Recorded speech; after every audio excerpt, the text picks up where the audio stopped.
জাদুর পরী বউ। পরীরাজ্যে মোহিনী নামের খুব সুন্দর দেখতে একটা পরী ছিল। মোহিনী পরী পরীরাজ্যের রাজসভায় নৃত্য করত। রানী পরী সহ পরীরাজ্যের অন্যান্য পরীরাও মোহিনী পরীর নাচ খুবই পছন্দ করত। শুধু তাই নয়, মোহিনী পরী পরীরাজ্যের অন্যান্য পরীদেরও নাচ শেখাতো। এভাবেই অনেক আনন্দে সবার দিন যাচ্ছিল। কিন্তু মোহিনী পরী যতই দিন যাচ্ছিল, অহংকারী হয়ে ওঠে ও ওর রূপের আর নাচের জন্য অহংকার করতে লাগে। এমনকি অন্যান্য পরীদের সঙ্গে ভালো করে মিশতেও চায় না। এমনকি বাচ্চাদেরও নাচ শেখাতে অনাগ্রহ দেখাতে শুরু করে। এসব দেখে রানী পরী ভীষণ রেগে যায় আর মোহিনী পরীকে ডেকে পাঠায়। মোহিনী, তুমি এসব কি করছো? তোমার কাজ এই পরীরাজ্যের সব বাচ্চাদেরকে সুন্দর করে নাচে গানে পারদর্শী করে তোলা আর আমাদের অনুষ্ঠানগুলোতে সুন্দর সুন্দর নৃত্য পরিবেশন করা। কিন্তু তুমি এমন করে অহংকার কেন দেখাচ্ছ? তোমাকে কোনো কাজে ডাকলে পাওয়া যায় না। তুমি এমন অহংকারী কেন হয়ে গেছো? দেখুন রানীমা, এই পরীরাজ্যের সবচেয়ে সুন্দরী পরী হচ্ছি আমি। কিন্তু আপনি তো আমাকে সামান্য কটা মোহর দেন, ওই মোহরে আমার হবে না। আর আমি ঠিক করেছি, আপনার পরে এই পরীরাজ্যের রানী পরী হব আমি। আমার হচ্ছে এই পরীরাজ্যের রানী পরী হওয়ার মতো যোগ্যতা আছে, আর কারোর নেই। এমনকি আপনার মেয়েরও নেই। তাই আমি রানী পরী হতে চাই। আর যে রানী পরী হবে সে কিভাবে নেচে বেড়াবে নাকি? তোমার স্পর্ধা দেখে আমি সাহস তোমার এত বড় সাহস কি করে হলো? ছি, তোমার মনে লোভও বেঁধে গেছে। আমার মেয়ে যদি যোগ্য পরী না হয় সে রানী হবে না। তখন দেখা যাবে। কিন্তু তুমি এখন থেকেই নিজেকে রানী ভেবে নিয়েছো। তোমাকে আমি পৃথিবীতে বিতাড়িত করলাম। এই বলে রানী পরী মোহিনী পরীকে পৃথিবীতে পাঠিয়ে দিল। আর তারপর পৃথিবীতে যাওয়ার সঙ্গে সঙ্গে মোহিনীর সব সৌন্দর্য হাওয়ায় মিলিয়ে গেল। মোহিনী হয়ে গেল একটা কালো কুৎসিত মেয়ে।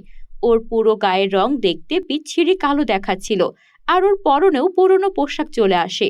মোহিনী তখন রাস্তায় পথে পথে ঘুরতে থাকে, কারণ ওর পরিশক্তিও ছিনিয়ে নেওয়া হয়েছিল। ও ঘুরতে ঘুরতে শহর থেকে গ্রামে এসে পৌঁছায়। গ্রামে একটা কুঁড়েঘর দেখে সেখানে ছুটে যায়। কেউ আছেন? আমার যে প্রচন্ড খিদে লেগেছে, আমাকে কেউ কিছু খেতে দিন। কে আছেন? তখনই একজন বৃদ্ধা বেরিয়ে এলো।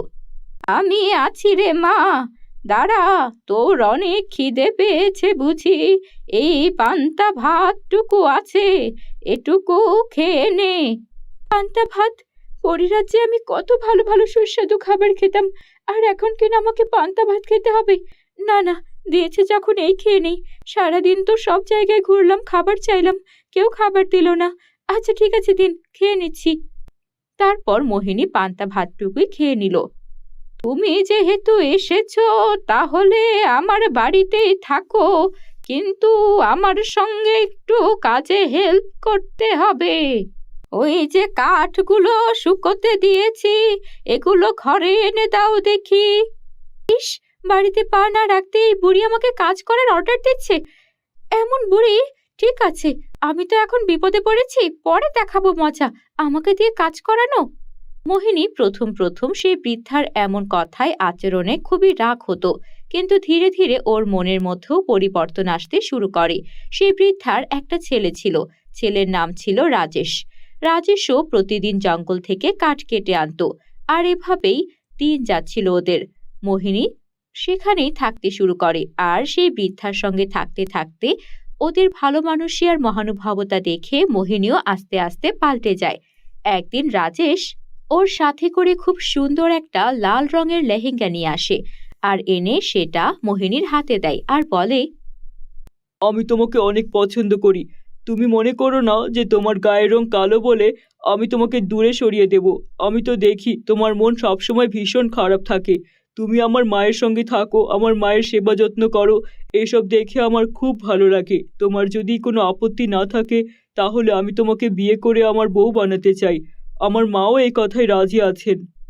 মোহিনীও আর কিছু না ভেবে এক মুহূর্তের মধ্যে রাজি হয়ে যায়। আর যখন মোহিনী আর রাজেশের বিয়ে হয়ে যায়, মোহিনী ওর আগের সুন্দর পরিরূপ ফিরে পায়, আর রানী পরীও সেখানে উপস্থিত হয়। মোহিনী, তোমাকে যে শিক্ষা দেওয়ার জন্য পৃথিবীতে পাঠিয়েছিলাম সেই শিক্ষা পূরণ হয়েছে। তুমি একজন ভালো পরীতে পরিণত হয়েছ, তাই তোমাকে আর পৃথিবীতে থাকতে হবে না। তুমি তোমার এই সৌন্দর্য আর রূপ নিয়ে আমাদের পরীরাজ্যে ফিরে চলো। তোমাকে পরীরাজ্যে আবারও আমি তোমার পরীরাজ্যের রানী পরী হওয়ার স্বপ্নটা পূরণ করে দেব। না রানীপরি, আমি আমার ভুল বুঝতে পেরেছি। আমার রাজত্বের দরকার নেই, আমি রানীপরিও হতে চাই না। এখানে আমি আমার শাশুড়ি আর আমার স্বামীর সঙ্গে অনেক ভালো আছি, আর আমি এখানেই বাকিটা জীবন কাটাতে চাই। এরপর মোহিনী পরী রাজেশের সঙ্গে পৃথিবীতে থেকে যায় আর সুখে শান্তিতে সংসার করতে থাকে। বন্ধুরা, আমাদের চ্যানেলে নতুন হলে চ্যানেলটিকে সাবস্ক্রাইব করে বেল আইকন অন করে দিও। Bye bye.